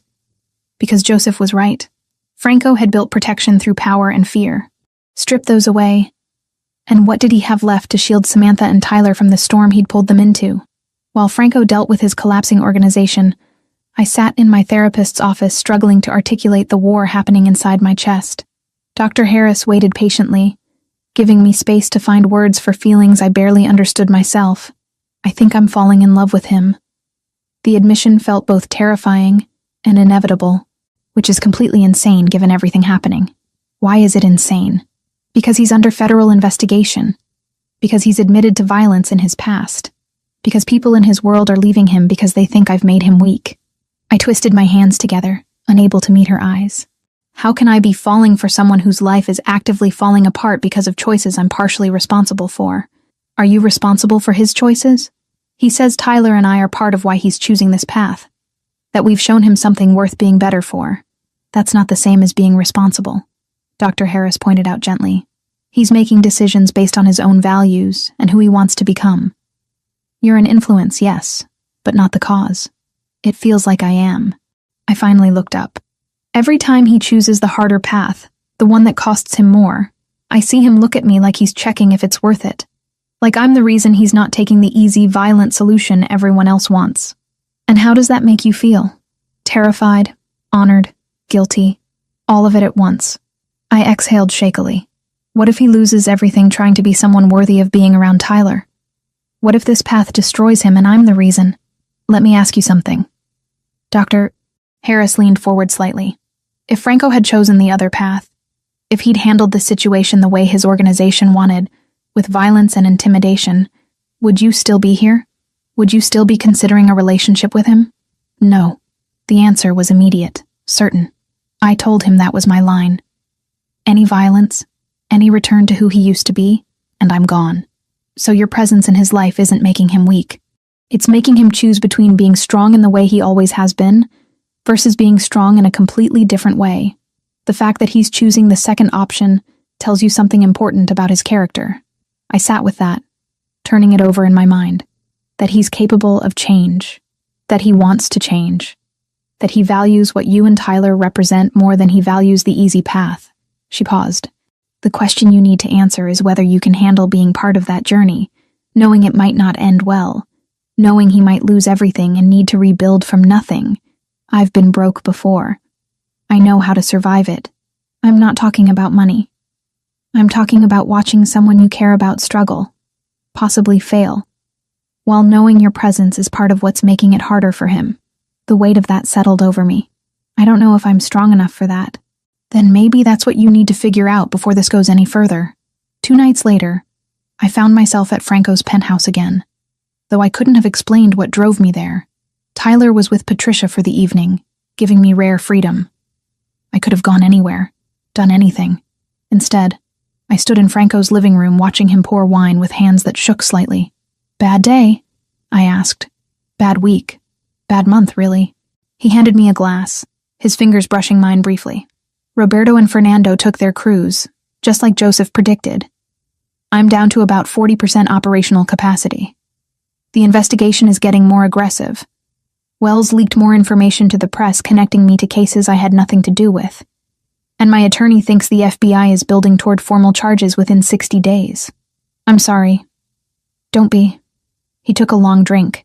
This is what choosing differently looks like. It's not pretty or easy or victorious. It's just hard. I moved to stand beside him at the windows overlooking the park. Do you regret it? Every single day. He turned to look at me, and the rawness in his expression stole my breath. But I'd make the same choice again because the alternative is losing the only thing that's made me feel human in 17 years. Tyler. You. The word hung between us. Both of you. But mostly you. Tyler reminds me what innocence looks like, what's worth protecting. But you, Samantha, you make me want to be someone who deserves protecting something that pure. My heart hammered against my ribs. Franco. I know. Bad timing. My world's collapsing. I have nothing to offer you except complications and danger. But I need you to know, before this gets worse, that you're the reason I'm fighting this way. Not because you forced me to, but because you showed me there was another option. I set down my wine glass with deliberate care, then reached up to cup his face between my hands. Ask me. Ask you what? What you said you would ask when I was certain, when there was no doubt. I held his gaze. Ask me now. Understanding dawned in his dark eyes, followed by something like fear. Are you certain? Because once I do this, once we cross this line, there's no going back to before. I've been certain for weeks. I'm just tired of waiting for the perfect moment when everything's resolved. Maybe this is the perfect moment. Maybe choosing each other in the middle of chaos is more real than choosing each other when everything's easy. Franco's hands came up to cover mine, holding them against his face. Can I kiss you? Yes. He closed the distance slowly, giving me every chance to change my mind. When his lips finally met mine, it was gentle, reverent. Nothing like the passionate explosion I'd imagined. It was a question and an answer, a promise and a plea. Every complicated emotion between us distilled into a single perfect moment of connection. When we finally pulled apart, Franco rested his forehead against mine, breathing unsteady. I'm going to fight for this. For us. Whatever it takes, I'll find a way through that doesn't require me to become someone you can't accept. I know you will. I believed it completely, despite every rational reason not to. And I'll be right here while you do. Outside, the city glittered with possibility and danger in equal measure. Somewhere in those buildings, Brandon Wells plotted his next move. Federal agents built their case. Yakuza representatives negotiated alliances. The storm was still coming, still gathering strength. But for one moment, standing in Franco's arms with the taste of him still on my lips, I let myself believe we'd find a way to weather it together. The decision came to Franco in the quiet hours of a Thursday morning, sitting in his attorney's office while rain streaked down the floor-to-ceiling windows. Lauren Mitchell had laid out 3 cardboard boxes worth of evidence on her conference table, each folder representing another thread the FBI was pulling. They're building toward RICO charges, Lauren said, tapping a thick file. Racketeering, money laundering, conspiracy. They have financial records someone fed them, witness statements from people you've never met, surveillance photos going back 18 months. This isn't a fishing expedition anymore, Franco. They're preparing for prosecution. How long do I have? Realistically, 30 to 60 days before formal charges. Maybe less if they think you're a flight risk. She poured coffee from a carafe, her hands steady despite delivering news that would destroy most people. We can fight this. I have a good team. We'll challenge every piece of evidence, tie them up in motions for years. But I need you to be honest with me about what they might find if they keep digging. Franco thought about the warehouse meetings, the cash transactions, the agreements made in back rooms with men whose names never appeared on official documents. 20 years of careful insulation, layers between himself and anything prosecutable, but no system was perfect, and Wells had found the cracks. They'll find discrepancies, payments that don't quite match invoices, property transfers that look questionable under scrutiny.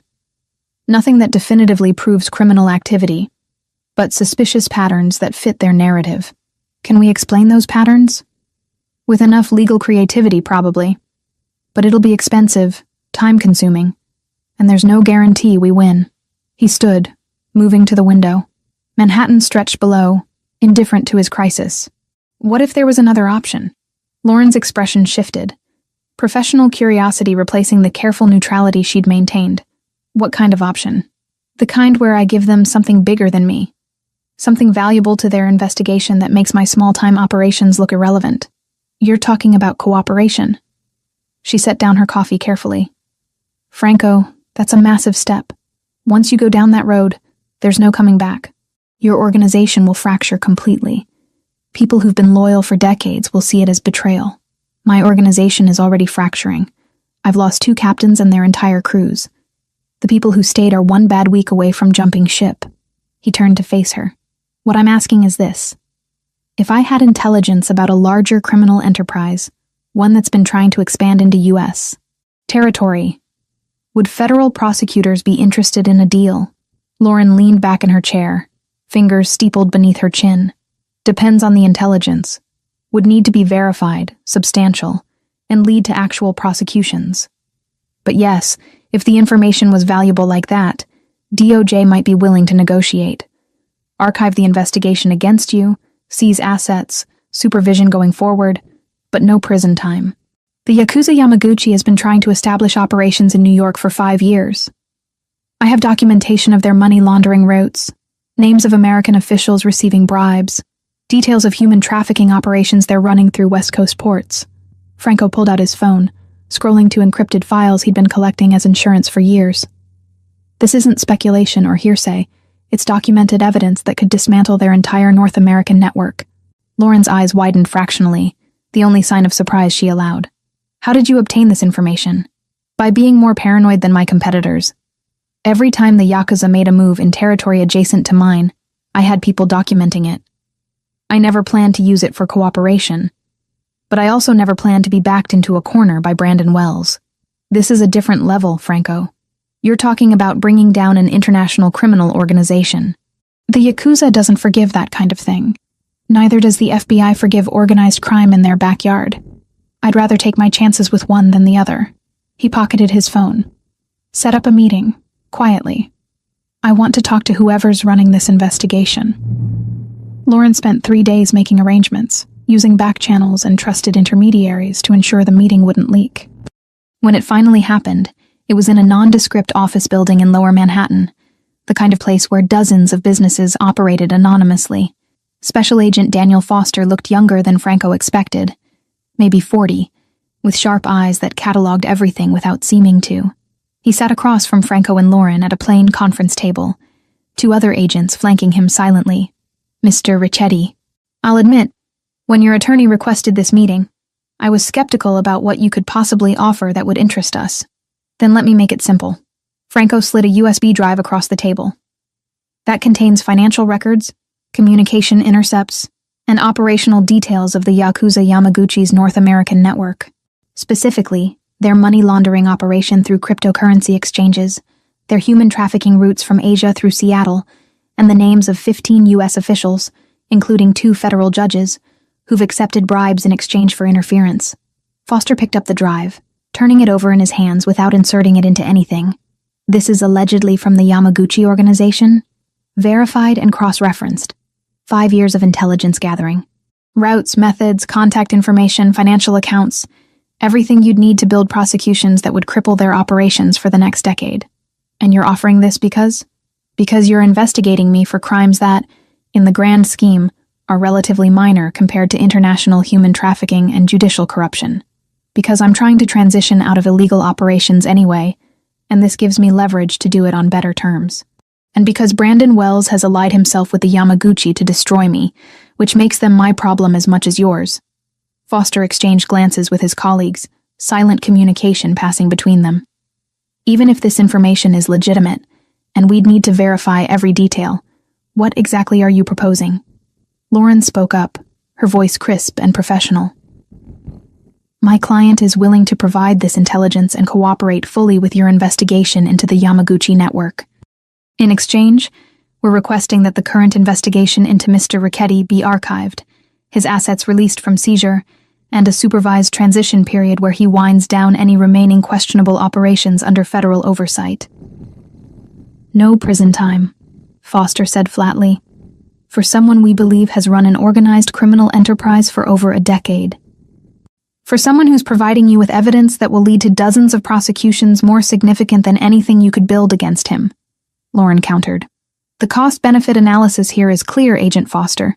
You can spend years trying to convict my client on charges that might not stick, or you can use what he's offering to take down an international organization that's been operating with impunity on U.S. soil.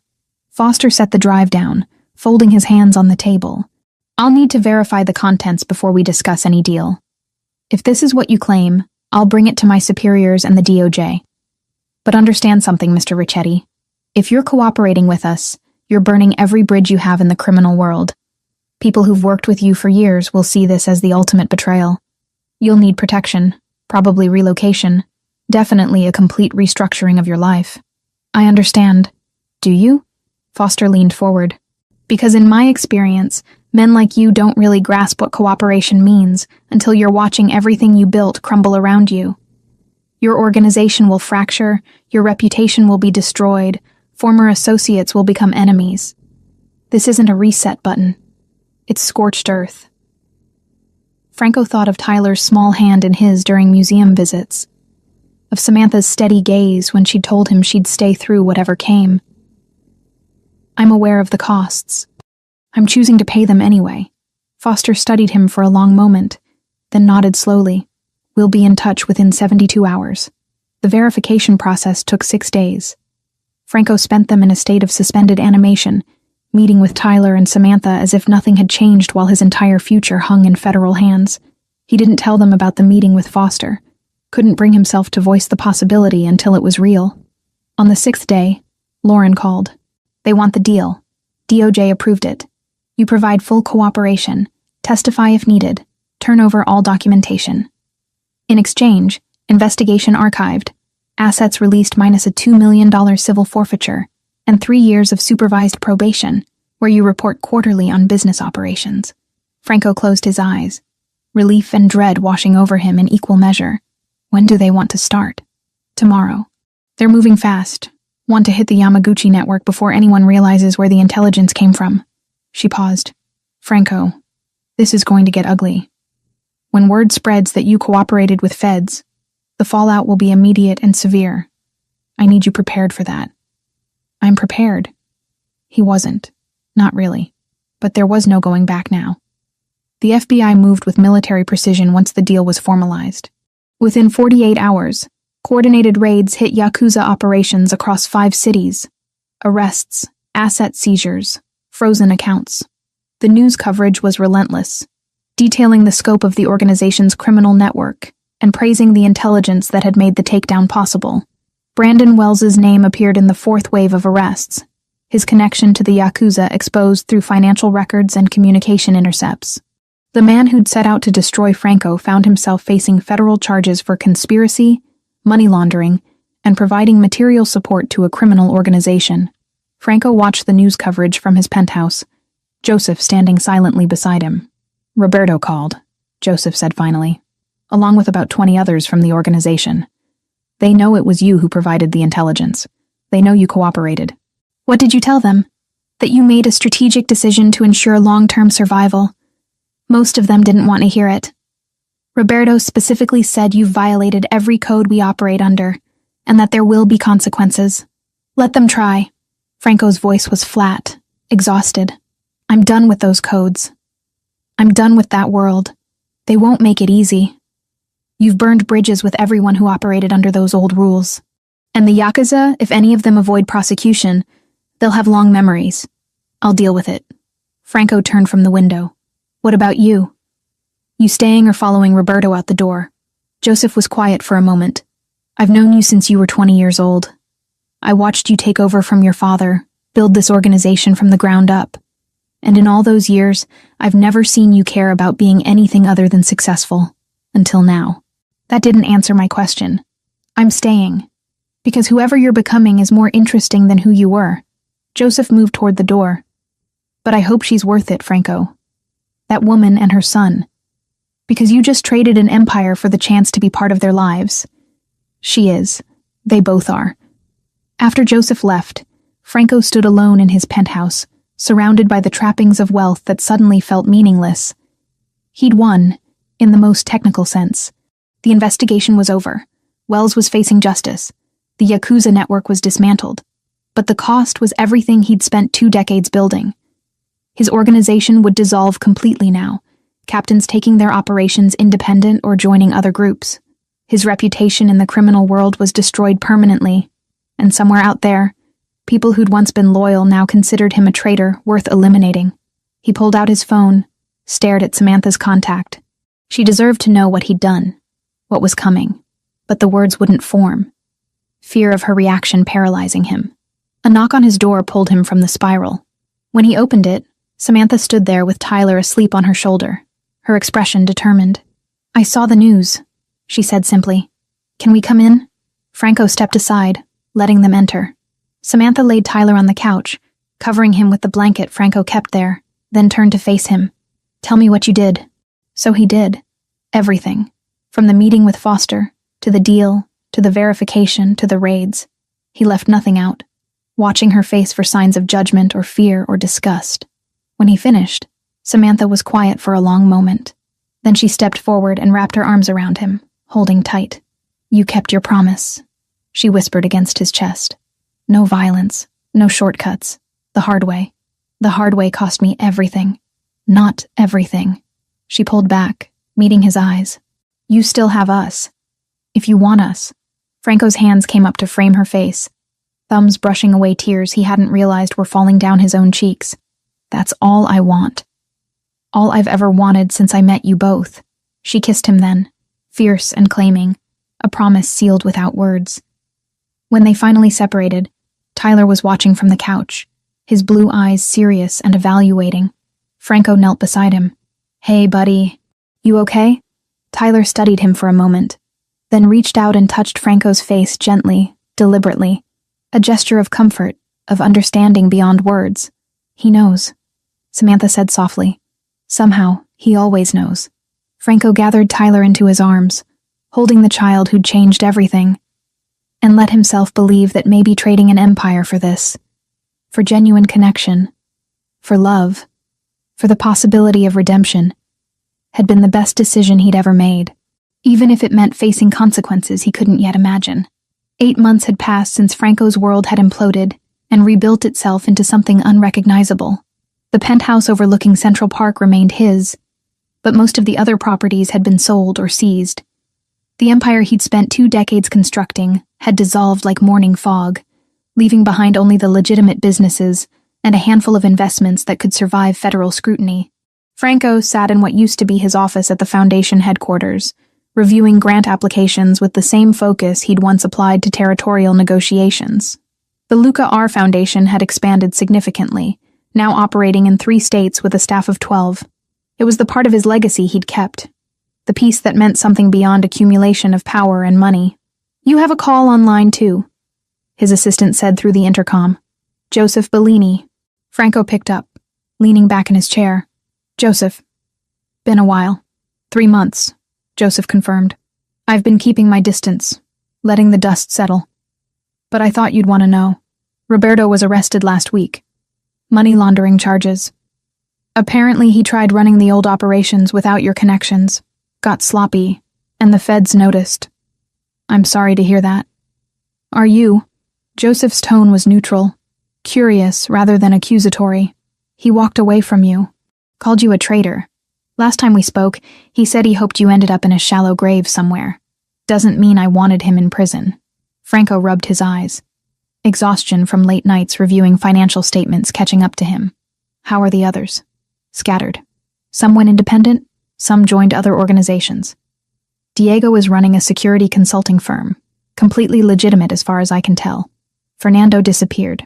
Rumor is he's in South America somewhere. Joseph paused. The organization you built doesn't exist anymore, Franco. Whatever pieces remained after you cooperated with the feds, they've fragmented into nothing. Good. That was the point. Was it worth it? The question held no judgment, just genuine curiosity from someone who'd known him for 15 years. Trading everything for a shot at legitimacy? Franco thought about Tyler's 7th birthday party 3 weeks ago. 20 children from the therapy program, most on the autism spectrum, playing in a carefully organized environment that minimized sensory overload. Tyler had spoken 12 words that day, including Franco and cake and happy. The progress was slow, but undeniable, measured in tiny victories that meant everything. Yes, he said simply. It was worth it. After Joseph hung up, Franco returned to the grant applications, approving funding for 3 families whose situations reminded him achingly of Samantha's struggle when he'd first met her. The foundation had helped 47 families in the past 8 months alone, providing therapy funding, respite care, and educational resources. His phone buzzed with a text from Samantha. Tyler wants to know if you're coming to dinner. I told him you had work, but he's very insistent. Franco smiled, typing back quickly. Tell him I'll be there in an hour. Should I bring anything? Just yourself. He's been practicing something to show you. Samantha's apartment was still the same modest 2-bedroom in a neighborhood that would never be described as upscale. Franco had offered multiple times to help her relocate somewhere bigger, safer. But she'd refused each time with the same stubborn independence that had first attracted him.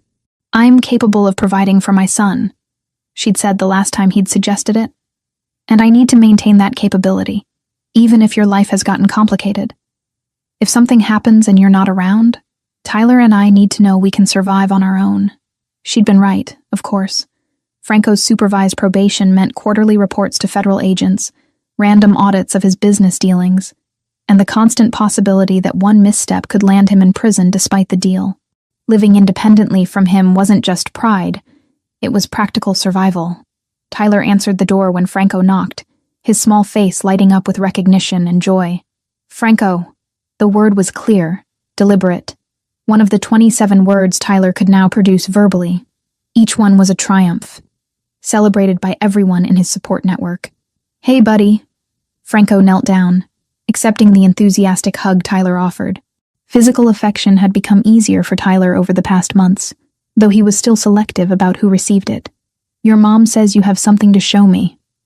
Tyler nodded vigorously, grabbing Franco's hand and pulling him toward the living room. Samantha stood in the kitchen doorway, wearing jeans and a sweater that had seen better days, her hair pulled back in a messy ponytail.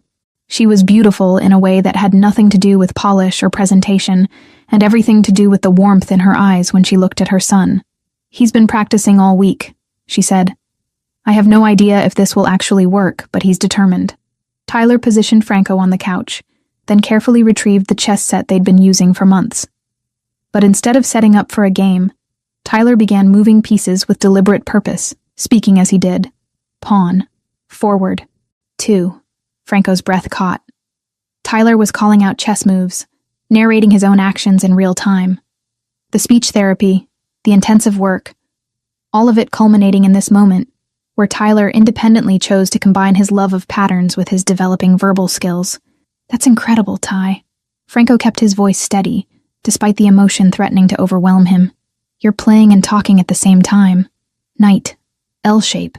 Tyler moved the piece, then looked at Franco expectantly. They played for 20 minutes, Tyler narrating each move with increasing confidence.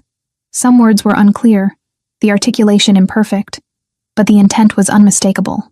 When Tyler finally declared checkmate in his small, proud voice, Franco pulled him into a hug that the boy accepted without resistance. Over dinner, Samantha filled Franco in on the details he'd missed during his busy week. Tyler's speech therapist was recommending reduction to twice-weekly sessions instead of 3 times, a sign of genuine progress.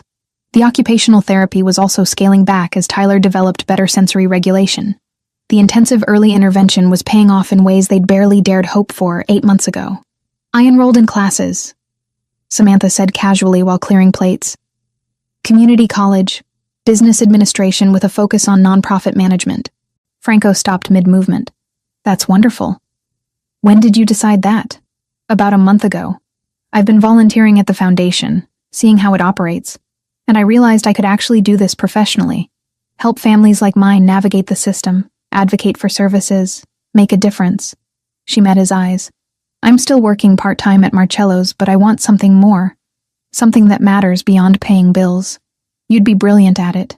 Franco meant it completely. Samantha had a natural talent for cutting through bureaucratic nonsense and focusing on practical solutions. If you ever want an internship at the foundation, the position is yours. I'll earn it on my own merits, thanks. But she was smiling, softening the rejection. No nepotism or favors because we're together. Are we? Franco asked quietly. Together, I mean. Officially. Samantha set down the dish she was drying, considering the question with her characteristic thoughtfulness. We see each other 4 times a week. You have a drawer in my dresser. Tyler calls you by name and gets upset when you're late. I haven't looked at another man in 8 months. So yes, I'd say we're together. But you won't let me help you financially. Won't move somewhere safer. Won't accept anything that looks like dependence. Because I can't build my life around someone else's resources, Franco. I learned that lesson when Anthony died and I had nothing to fall back on. She dried her hands on a towel, moving to stand in front of him. I care about you deeply. I might even love you, though I'm still working through what that means.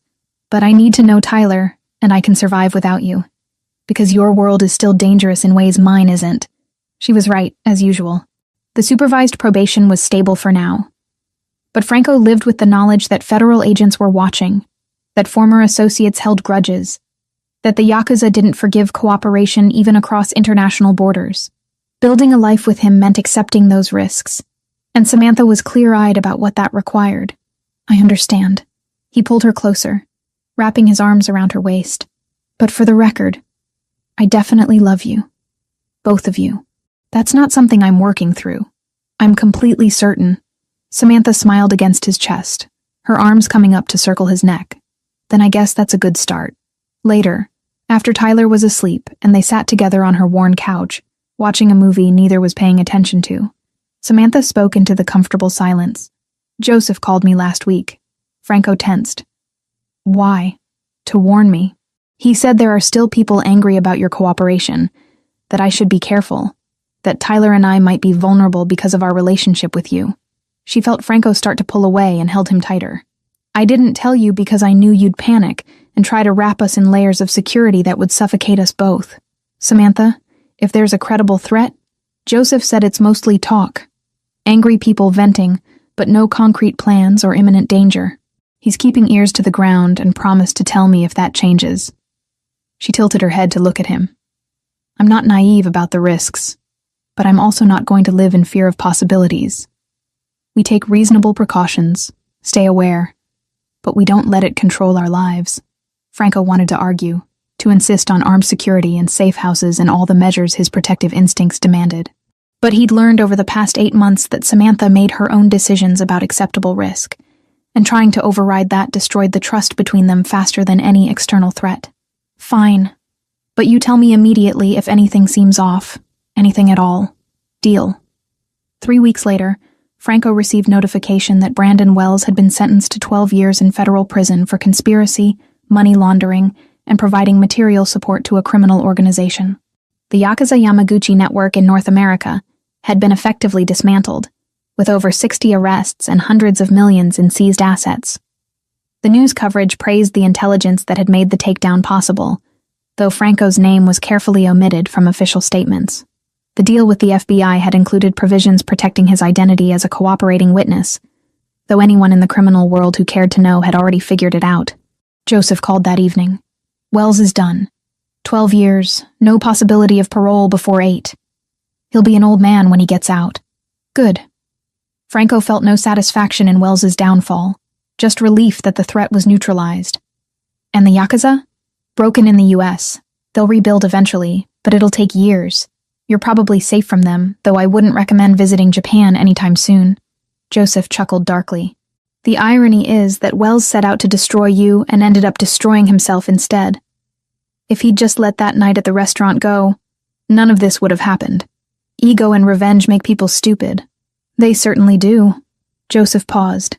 For what it's worth, Franco, I think you made the right choice. Not the easy one, not the one most of us would have made, but the right one. The man you're becoming is better than the man you were. Coming from Joseph, who'd known him at his worst, the words meant something. Thanks. Tyler's birthday party took place on a sunny Saturday in Central Park, an area Franco had rented for the afternoon. 25 children from Tyler's therapy program attended, along with their families. Franco had insisted on funding the entire event, and for once Samantha had agreed, recognizing that this was as much for him as for Tyler. You're allowed to celebrate progress, she'd said when he'd proposed the idea. You've been part of Tyler's journey. You get to share in the joy of how far he's come. Franco organized activities with meticulous attention to sensory needs, quiet zones for children who needed breaks, visual schedules posted at each station, multiple options for food to accommodate different textures and preferences. Music kept low and non-intrusive.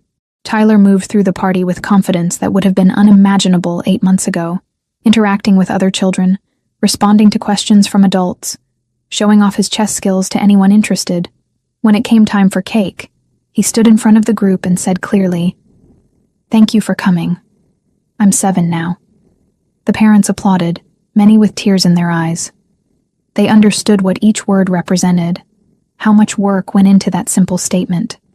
Samantha found Franco standing slightly apart, watching the celebration with an expression she'd learned to recognize. Pride mixed with longing, joy shadowed by memories of a brother who'd never gotten this kind of support. He would have loved this, she said quietly. Knowing Franco would understand, she meant Luca. Your brother. He would have loved seeing all these kids celebrated for exactly who they are. I think about that a lot. Franco's voice was rough. What Luca's life might have been like if he'd had access to the kind of therapy and support Tyler receives. If people had seen his potential instead of just his limitations. You're giving that to other children now. Through the foundation, through Tyler, through changing yourself. That matters, Franco. It's not too late to honor Luca's memory by making sure other kids don't suffer the way he did. Franco pulled her close, pressing a kiss to her temple. How did I get this lucky? Finding you and Tyler. You didn't get lucky. You made a choice in a restaurant hallway to stand up for a vulnerable child when you could have ignored the situation. Everything else followed from that moment of choosing compassion over indifference. As the party wound down, Tyler approached them with a child from his therapy group, a girl named Sophie who had similar speech delays. Franco, Sophie wants to learn chess. Can you teach? Franco knelt down to their level, meeting Sophie's shy eyes. I'd love to teach you. Should we start with how the pieces move? Sophie nodded, and Tyler grabbed Franco's hand, pulling him toward where the chess set waited. Samantha watched them go. This man who'd once commanded through fear now patiently explaining knight movements to 2 7-year-olds who struggled with verbal communication. Later, as they walked back to Samantha's apartment with Tyler between them holding both their hands, Franco felt something settle in his chest. Peace, maybe. Or just the absence of the constant tension that had defined his life for 2 decades. I got the quarterly report results from my probation officer, he said, as they waited for a crosswalk signal. Clean across the board. She said if I maintain current trajectory, I might qualify for early termination of supervision in 18 months. That's wonderful. Samantha squeezed his hand. What happens after that? I don't know. Franco looked down at Tyler, who was watching pigeons with intense focus. Maybe I just keep doing this. Running the foundation, helping families, being present for the people I care about. Novel concept for me. Living without a grand plan for accumulation of power. Sounds pretty good to me. Tyler looked up at both of them, his expression serious.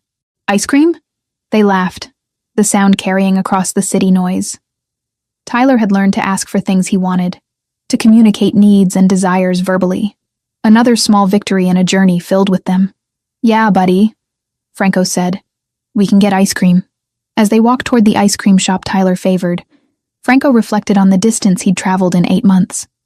From a man who solved problems with violence to someone who sat on park benches teaching chess. From an empire built on fear to a foundation built on compassion. From someone who'd spent 17 years running from grief to someone finally learning to honor his brother's memory through action instead of guilt. The path ahead wasn't certain. Threats still existed. Probation supervision continued, and building legitimate businesses from the ashes of criminal enterprise was proving harder than he'd anticipated.